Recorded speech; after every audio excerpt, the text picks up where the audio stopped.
ABP news आपको रखे आगे।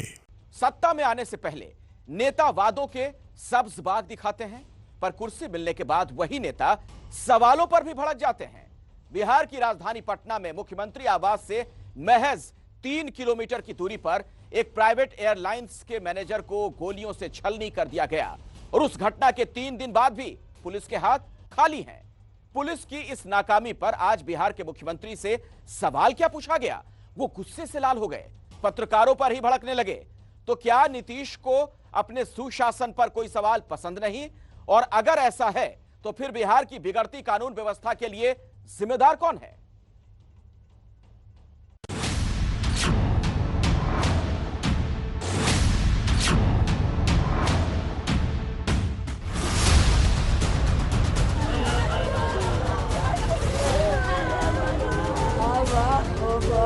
क्या दिन हो गया, क्या मिला हमको? न्याय चाहिए हमको। क्या कर रही है सरकार? न्याय नहीं मिलेगा, क्यों सोई सरकार? हम लोग तो यही कहेंगे ना कि सुशासन की सरकार है। सरकार क्या करेगी, कुछ तो बताए, कुछ नहीं करती है, वो बस तमाशा देखती रहती है। बिहार डेंजर हो गया है जगह, हर दिन कुछ ना कुछ होते रहता है। राजधानी में घटनाएं हो रही हैं, वो तो रोज हो रही है घटनाएं, लेकिन सरकार इसको कहीं ना कहीं उसको नज़रअंदाज करने का काम कर रही है। नीतीश बाबू सब काम छोड़ देंगे, फिर अपराध और अपराधियों को मिटाने की तैयारी करें। जिनको राज मिला 15 साल तक, पति पत्नी के राज में जितना अपराध होता रहा, आप उसको क्यों नहीं हाईलाइट करते? तो सुशासन के वादे पर सत्ता तक पहुंचने वाले नीतीश कुमार अब सवालों के घेरे में हैं। और सवाल वही हैं जो कभी नीतीश कुमार लालू यादव के जंगल राज पर उठाया करते थे। न्याय चाहिए हमको। क्या कर रही है सरकार? नीतीश जी क्यों नहीं आए? नीतीश जी क्यों नहीं आए यहाँ पे? सबके लिए इतना किए हैं, पूरा दुनिया जानता है। न्याय नहीं मिलेगा। देखिए मेरे बच्चा सबको, क्या करेंगे हम? कैसे जिएंगे? आना चाहिए कि नहीं इनको? क्यों सोई सरकार? इंडिगो मैनेजर रूपेश कुमार को जिस तरह से पटना के वीआईपी इलाके में गोलियों से छलनी कर दिया गया, उससे बिहार में एक बार फिर बढ़ते अपराध का मामला चर्चा में आ गया।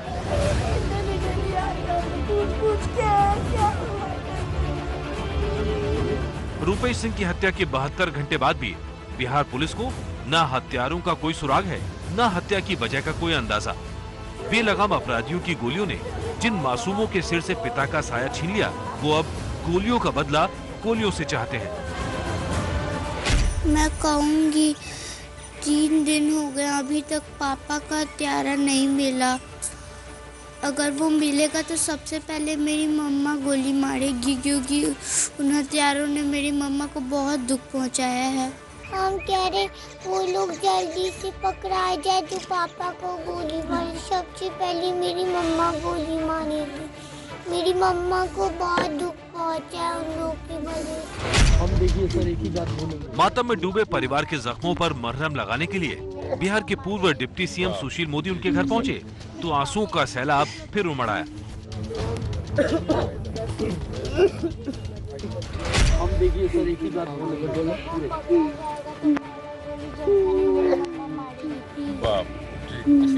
मेरे पापा का इंटरव्यू बता दीजिए।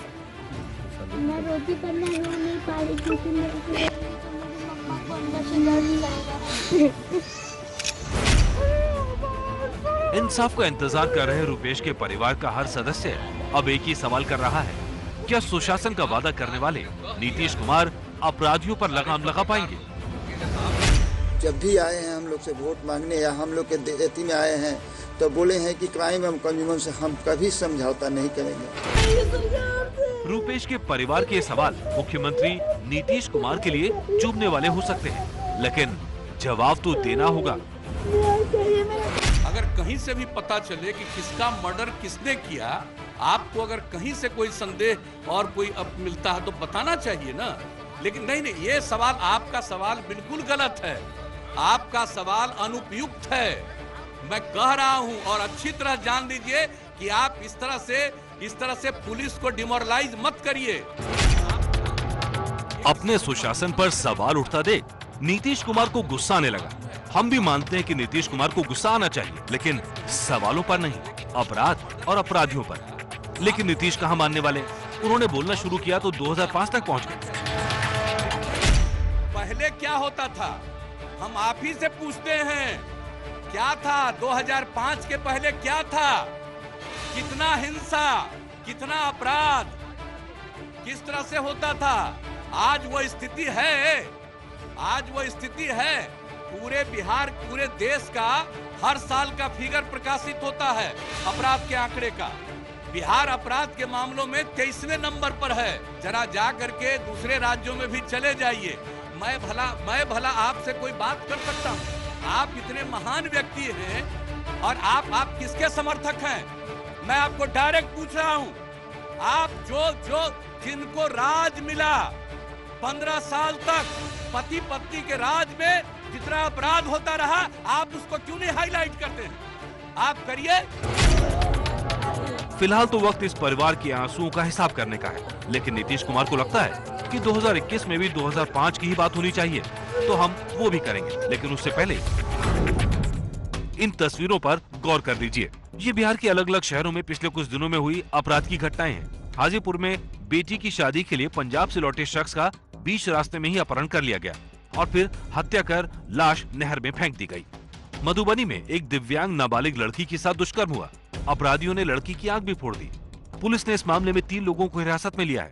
इसी तरह मुजफ्फरपुर में भी एक नाबालिग के साथ गैंगरेप हुआ। इन घटनाओं का जिक्र हम इसलिए कर रहे हैं जिससे नीतीश कुमार को ये न लगे कि सिर्फ पटना के एक हाई प्रोफाइल मर्डर केस को लेकर बिहार की कानून व्यवस्था पर सवाल उठाए जा रहे हैं। हैरानी की बात यह है कि बिहार में बढ़ते अपराध को लेकर नीतीश कुमार को घेरने वालों में सिर्फ विपक्ष नहीं, बल्कि एनडीए की सहयोगी बीजेपी के नेता भी शामिल हैं। जंगल राज, अब तो हम बीजेपी के लोगों से पूछना चाहते हैं, युवराज को बोलते थे जंगल राज युवराज, अब जंगल राज का महाराजा कौन है? कहाँ है प्रधानमंत्री जी? व्यक्ति की कोई आपराधिक पृष्ठभूमि न हो और उसको 10 से 15 गोली मारा जाए, ये एक बहुत ही बड़ा प्रश्नवाचक चिन्ह खड़ा करता है बिहार के नवगठित एनडीए सरकार।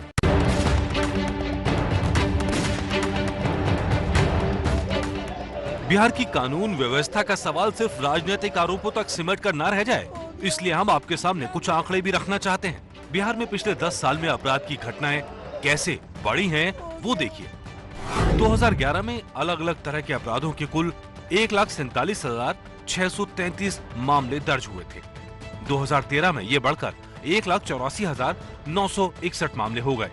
2015 में 1,95,397 मामले दर्ज हुए। 2017 में 2,36,037 मामले दर्ज हुए और 2019 में 2,69,096 मामले दर्ज हो गए। यानी साल दर साल अपराध की घटनाएं बढ़ती गई। इसी तरह 2020 में सिर्फ अक्टूबर महीने तक अपराध के 2,14,968 मामले दर्ज हुए, जिसमें 2,649 हत्या के थे।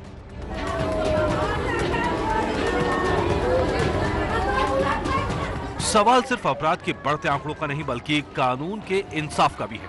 पिछले महीने हाजीपुर में जेडीयू के पूर्व विधायक राम प्रवेश के बेटे प्रिंस राय की गोली मारकर हत्या कर दी गई।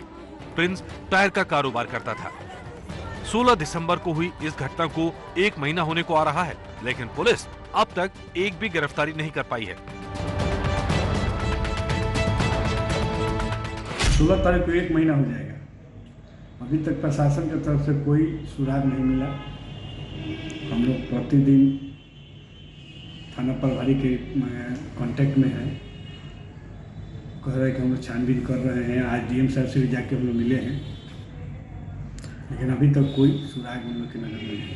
उनका मैं रिव्यू करूंगा जो घटनाएं पूरी हुई हैं, जो डिटेक्ट नहीं हुई हैं। और चुनौती निश्चित रूप से है, पर पुलिस का काम है कि चुनौतियों से जूझना और उस पर खरा उतरना। तो हम अपने पदाधिकारियों में कोशिश करेंगे कि ऊर्जा भरें, कि वो जोश से काम करें, बिना डरे काम करें, निर्भय होकर काम करें, ताकि उनको सफलता मिले। बिहार में बढ़ते अपराध पर इस पिता का दर्द भी छलक उठा। उनके बेटे और एसआईटी के सब इंस्पेक्टर मिथिलेश शाह को अपराधियों ने 20 अगस्त 2019 को गोलियों से छलनी कर दिया था। घटना को 17 महीने बीत चुके हैं, लेकिन शहीद का परिवार अब भी इंसाफ का इंतजार कर रहा है। एक तो हमने पुत्र को खोया, ऐसा पुत्र की मैंने वो कोई उदाहरण नहीं है। उसके बावजूद भी हम लोग पुलिस के चौकट पर घूमते हैं और अभियुक्तों को गिरफ्तारी के लिए। ये बहुत जो है अपने आप में ये लगता है। नीतीश कुमार को ये सब जो डेली ये हो रहा है, इसमें तो रिजाइन सबमिट करना चाहिए, इस्तीफा देना। हाँ, इस्तीफा अगर नैतिकता है तो इस्तीफा इनको सबमिट करना चाहिए। पुलिस की नाकामी की यही कहानी अपराधियों के हौसले बुलंद करती है। रूपेश मर्डर केस में भी यही होता दिख रहा है। अभी तक का जो प्रारंभिक अनुसंधान है, उससे जो बात समझ में आई है वो ये कि ये हत्या का विशुद्ध हत्या के उद्देश्य से ही ये घटना हुई है, जिसमें पेशेवर अपराध कर्मियों का सहयोग लिया गया है। इन्वेस्टिगेशन से रिलेटेड बहुत सारी बातें हैं जो शेयर नहीं कर पाएंगे अभी, लेकिन हम लोग कुछ क्लू मिला है, हम लोग उस पर काम कर रहे हैं। यही वजह है रूपेश का परिवार अब इस मामले की जांच सीबीआई से कराने की मांग कर रहा है। अभी तक इसमें कोई न अपराधी का गिरफ्तार हो सका, न कोई हम लोग को सूचना मिल सका। तो हम तो यही समझ रहे हैं कि बिहार की पटना की प्रशासन नाकाम है। तो सीएम साहब से हम लोग यही डिमांड करेंगे हम कि सीएम साहब इसको सीबीआई के हाथ में दें कि दूध का दूध और पानी का पानी इंसाफ हो जाए। हालांकि आज नीतीश कुमार ने न सिर्फ अपनी पुलिस का बचाव किया, बल्कि मीडिया के सामने ही फोन कर डीजीपी की क्लास लगाई। एक और हमने कहा कि आपको अगर कोई जानकारी मिले तो आप सीधे डीजीपी को बताइए। तो पता चला कि आप कोई बात ही नहीं कर रहे हैं किसी से। नहीं, वो ठीक है, लेकिन आप आज हमने कह दिया है लोगों को, सारे पत्रकार लोगों को, कि अगर आप लोगों को भी कोई डाउट रहे कि साहब इस तरफ से हो सकता है कि कोई किया हो गड़बड़, तो अगर कहीं से कोई अपराधी के बारे में इसकी बात उनको सीधे बताइए। हमने कहा था पहले पुलिस को, तो हमने कहा कि नहीं, सीधे डीजीपी को बताइए। सवाल ये भी है कि पुलिस अगर अपना काम ठीक से नहीं कर पा रही तो इसकी वजह क्या है? नीतीश कुमार 15 साल से लगातार मुख्यमंत्री हैं, लेकिन अब तक वो बिहार पुलिस को उसकी जरूरत के मुताबिक पुलिसकर्मी नहीं दे पाए हैं। बिहार में कुल 1,38,961 पुलिस वाले होने चाहिए, लेकिन अभी सिर्फ 91,862 पुलिस वाले ही पूरे राज्य की कानून व्यवस्था संभाल रहे हैं। मतलब 47,099 पद खाली पड़े। इसीलिए नीतीश को अपनी नाकामी के लिए पुरानी सरकार को दोष देना बंद करना चाहिए। ये वही नीतीश कुमार हैं जिन्होंने 2005 में सत्ता संभालते ही अपराधियों पर लगाम कसना शुरू कर दिया था, और तब इसका असर भी दिखा था। जहां 2001 से 2004 के लालू राज में बिहार में हत्या की 14,766 घटनाएं हुई थी, वहीं नीतीश के मुख्यमंत्री बनने के बाद 2006 से 2009 के बीच हत्या के 12,369 केस दर्ज हुए। इसी तरह डकैती के मामले 5,052 से घटकर 2,907 रह गए। फिरौती के लिए अपहरण की घटनाओं में भी बड़ी गिरावट दर्ज की गई। यानी नीतीश कुमार चाहे तो अपराध पर काबू कर सकते हैं, लेकिन पिछले कुछ साल में अपराध की बढ़ती घटनाओं से साफ है कि कानून व्यवस्था पर लगाम कसना सरकार की प्राथमिकता नहीं रह गई है। और इसीलिए हम कह रहे हैं, बिहार की कानून व्यवस्था को ठेंगा दिखाने वालों की घंटी बजाओ।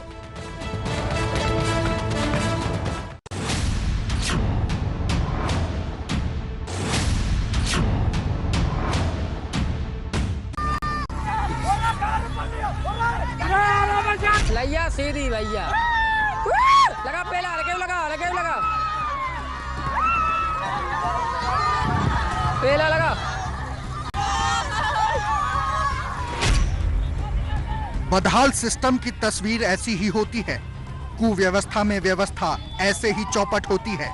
गौशाला खाली रह जाती है, गाय खेतों को रौंद देती है, और ये सारा झंझट, पूरा नुकसान और तनाव आम आदमी झेलता है।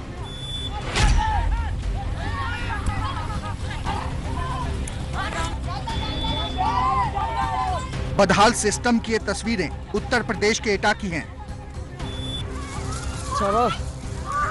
सैकड़ों की झुंड में गाय खेतों की तरफ दौड़ती नजर आ रही हैं।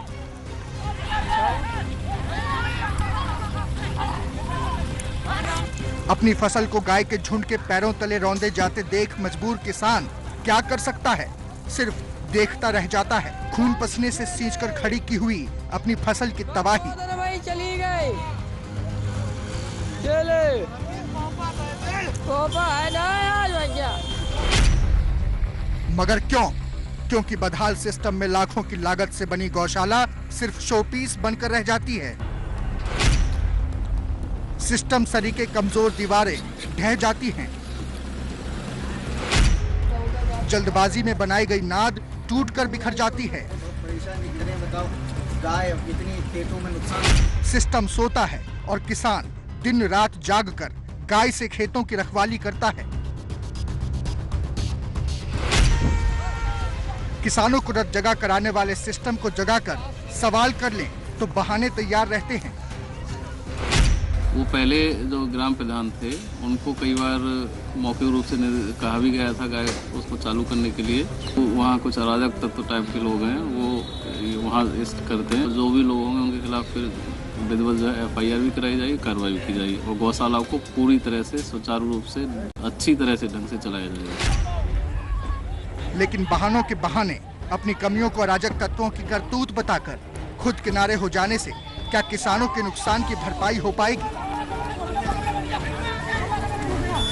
गाय कितनी है इस इलाके में? गाय 3 से 4 से कम ना है। खुलेआम घूम रही है? हाँ खुलेआम, मैंने कहा जूए पकाई है। फसलों में भी नुकसान कर रहे हैं? फसलें तो सब चुंगाई लेती हैं, खेती बाड़ी सब खाई लेती हैं। नुकसान हो रहा है किसानों? बहुत ज्यादा। झुंड आता है पूरा, खेतों में रूलन करता है और गेहूँ खाता है। नुकसान और तम्बाकू में तमाम नुकसान होता है। नुकसान कितना किया है यहाँ पर जानवरों ने? 2-4 बीघे तम्बाकू खत्म कर चुके हैं यहाँ पे। पिछली साल भी 400-500 लगभग गाय आई थी, तो हम लोग रात में 300-400 लोग थे, गायों को रफ्ताया गाँव की तरफ। इस वजह से फसल बचाना पड़ती रात में रहकर यहाँ पर। एटा के अलीगंज में किला रोड पर कान्हा आश्रय स्थल गौशाला 11 लाख रुपए की लागत से बनाया गया था। जिन गायों के लिए ये गौशाला जनता के पैसों से तैयार की गई, वो गायें तो बाहर अनाथ घूम रही हैं। पंचायत सचिव से इसी बारे में पूछा तो उन्हें किसी तरह की कोई कमी ही नजर नहीं आई। अच्छे से गौशाला तो मैं 2-1 दिन में उसको चालू करा दूंगा। गौशाला में कोई कमी नहीं है।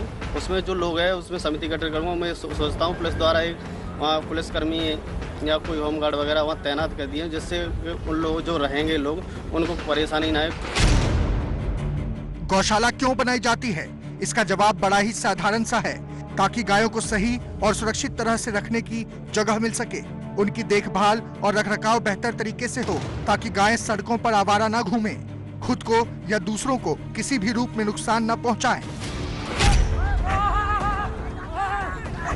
आप सोचेंगे हम इतनी साधारण सी बात आपको क्यों बता रहे हैं, ये तो सभी जानते हैं। हाँ, आप सही सोच रहे हैं, मगर प्रशासन या सिस्टम ये बात क्यों नहीं समझ रहा?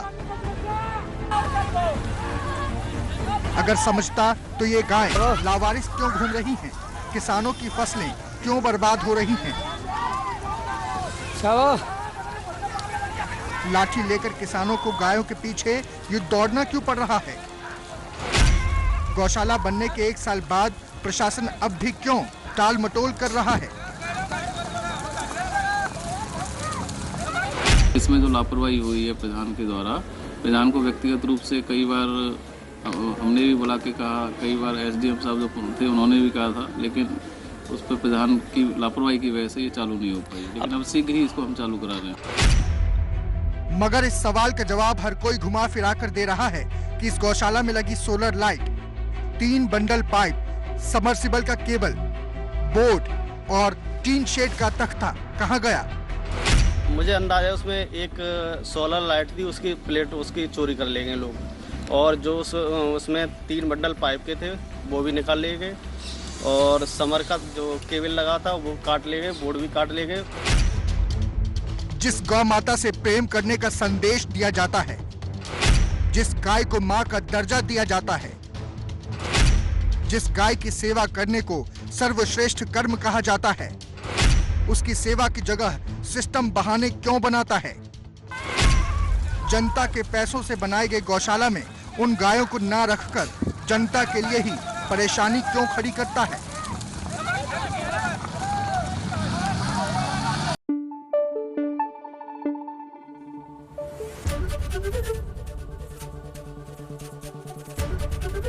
एबीपी न्यूज आपको रखे आगे।